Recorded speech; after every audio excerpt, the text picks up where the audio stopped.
Hi, this is Scott Dudley, and welcome to Funnel Fella Radio, episode number 29. And today we're going to be taking a bit of a look at the ultimate guide to actions that you should be tracking on your pages.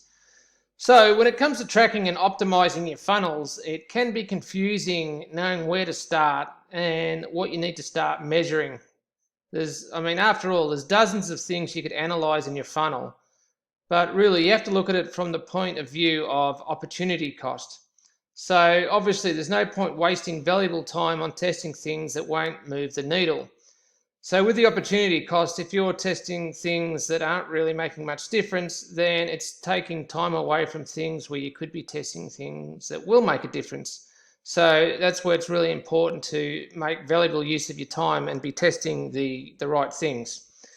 So once all the tracking is set up and you can see how the funnel is actually performing, and you've also completed thorough research on your target market to understand the thoughts, pains, desires, and challenges that your target market's going through, you're then ready to start experimenting and testing to optimize the funnel. So today I'm going to briefly run through some of the most common actions you can start tracking primarily through using a tag manager such as Google Tag Manager. So I'm not going to be looking at obvious things that everybody tracks, such as purchases, opt-ins, and form submissions. We're going to be looking at less obvious things, but they can also be just as important as the things that actually create contacts or sales. So the first one on the list is video views. So obviously when we're on a landing page and there's a video on there, usually the video is above the fold. And if you can get access to statistics that show you how far people are watching through the video or where people are dropping off, to be more specific, then you can see where you need to optimize the video or what changes you need to make to the video. So you can set it up, say, for example, where it measures exactly how far people have got through the video.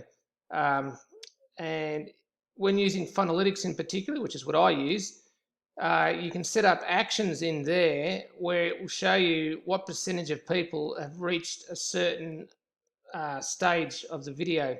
So say, for example, 33% of the video, which is a third of the way through, we can see how many people have at least reached that stage or have dropped off before then. And you can have multiple actions in there as well. And this gives you a really good picture on how engaging your video is. Say, for example, if you've got a long 10-minute video, then there's a good chance that the majority of people won't sit through and watch that unless it's really, really interesting for that particular target market. So the three most common video types to measure are videos from YouTube, from Wistia, and also from Vimeo. It's very easy to set up YouTube tracking using Google Tag Manager. Obviously, because YouTube is owned by Google, then there are built-in triggers that you can set up in Google Tag Manager that will measure what's going on with your YouTube videos.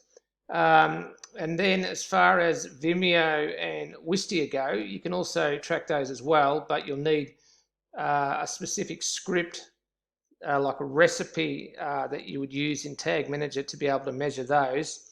And usually you can get those by just typing in something such as Vimeo recipe or Wistia recipe or something along those lines, and then you can actually start tracking the videos properly. So the next one is specific button or link clicks. So even though a button and a link look very different, when it comes to measuring in Tag Manager, it's basically exactly the same thing. And when you've got a long landing page that has a lot of buttons on it, then it's always good to know which buttons are being clicked on and which buttons aren't being clicked on. So what you can do is you can set it up so that you can measure as many buttons as you like on the page, and you can see exactly which ones are getting clicked on and which ones aren't. and that can give you a good indication of certain things that you need to change on the page. And like I was saying, it's not just buttons as well. Links are exactly the same thing. Well, not exactly the same, but it's pretty, when it comes to Google Tag Manager, it's tracked pretty much exactly the same, because all you're really doing is you're going from one page to another page and you're measuring an outgoing click. Okay. Most landing pages these days, though, they have buttons, they don't have links, but it's good to know that you can also track links as well as clicks. Okay, and you can measure which ones are getting clicked the most. So the next one is time on page. So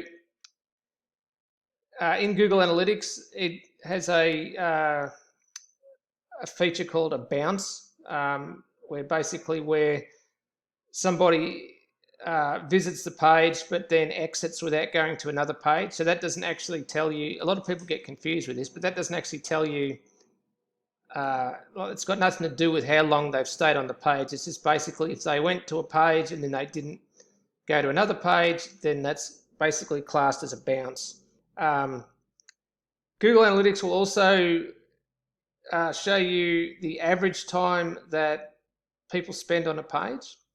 But if you're using Funalytics like I do, then similar to video views, you can also measure the percentage of people, how far they have, how long they've actually been staying on a page. So you might have 3 separate actions, one action for 1 minute on page, another action for 1.5 minutes on the page, and then another action for 2 minutes on the page. And as the user reaches each one of those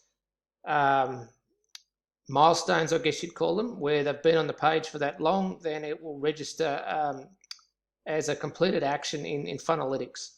So that's another good thing to look at as well. I mean, you might even set one up for, say, 15 seconds, and if a large percentage of people aren't staying on your page for 15 seconds, then that might tell you that there's something wrong with the page, or you need to adjust the content above the fold to make it more engaging so that people stay on there for longer.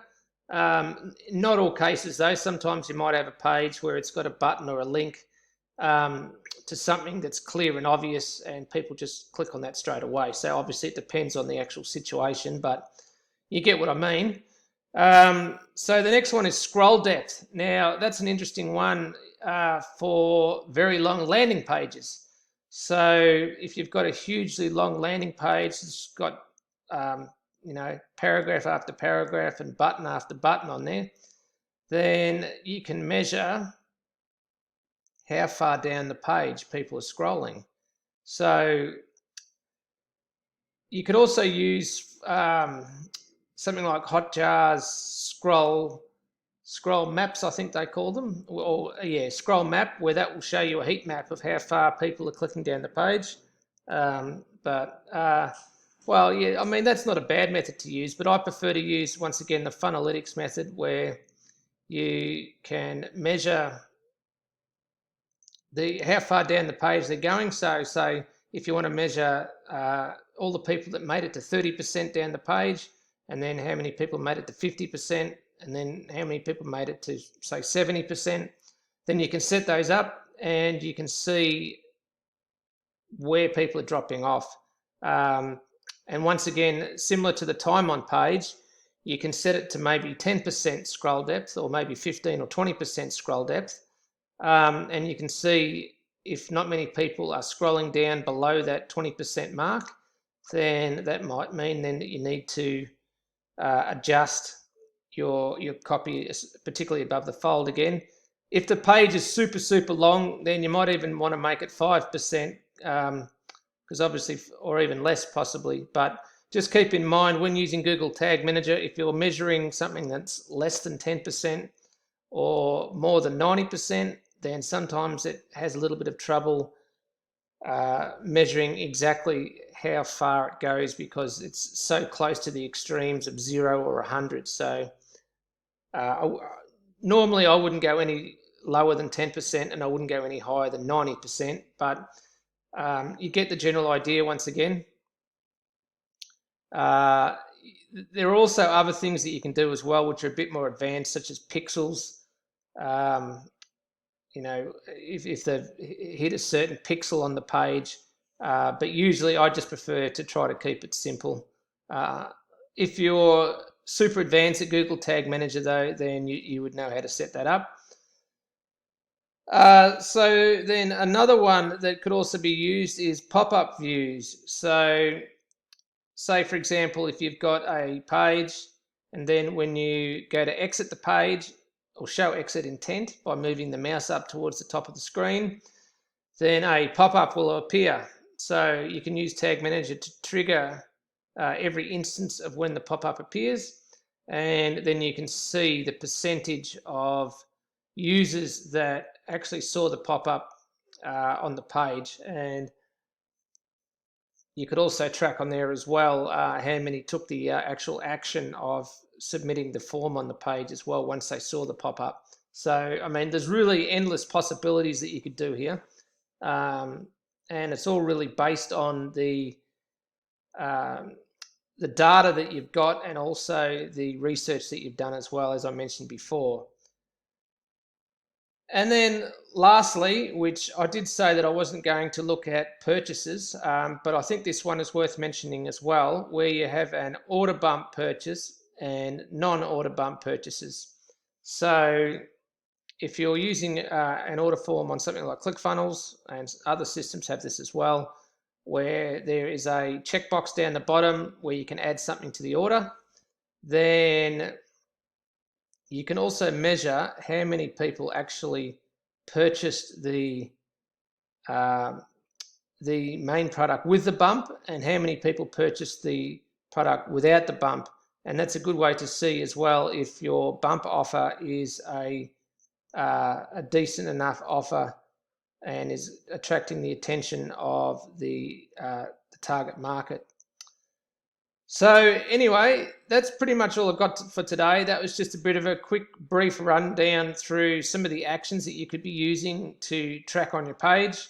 Once again, I use Funnelytics to track all of these actions. As far as I'm concerned, that is by far the best product on the market. You can also use Google Analytics. A little bit more complicated to set some of these up though with Google Analytics, where you have to be sending event tags and so on. And making it all work and setting up the data layer or data layer, depending on how you pronounce it. But anyway, yeah, so hopefully you got some value out of that, and I'll catch up with you in the next episode of Funnel Fella Radio. Take care. Bye for now.